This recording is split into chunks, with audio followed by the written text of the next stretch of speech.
In today's episode of Willful, we spoke with Ricardo McRae, a painter turned vision activator. Ricardo is also the founder of Black in Canada, an organization that seeks to shift the popular narrative of Black achievement in this country and around the world. You took on a series of well-paying jobs in the tech sector, in part, you've said, to avoid fear. Tell us more about that. Yeah, this, the fear of that starving to death as the artist. Like, as soon as you say art, people go starving.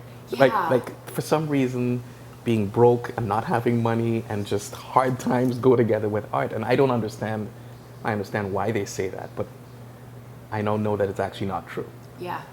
But yeah, when I started, it was really a diversion from going to business school. I got accepted to school for business, had a placement, and on the very last day I got this letter saying, hey, come on down for an interview. And I went, what could it hurt?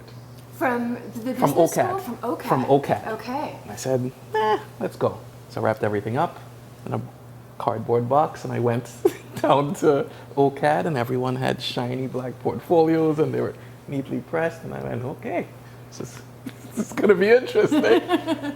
So ended up, showing my work. I got accepted. Years later found out that only 10% of people got accepted to this school.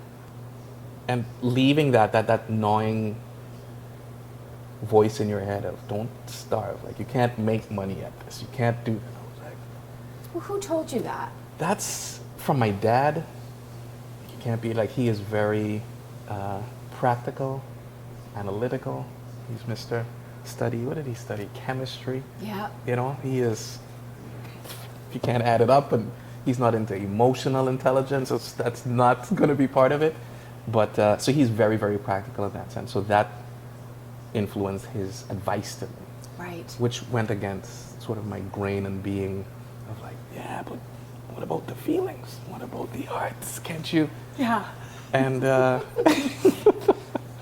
yeah, so got invited by a friend of mine to apply for this job in tech, in Yeah. project management. He said, you have to be really good at solving problems. And I went, there's a job for that? I didn't even know what project management was at the time. This is 99.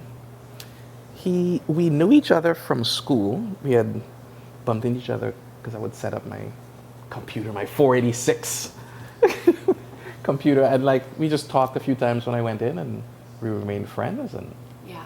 he called me up. He said, I think you'll be good. I went, Yeah. okay.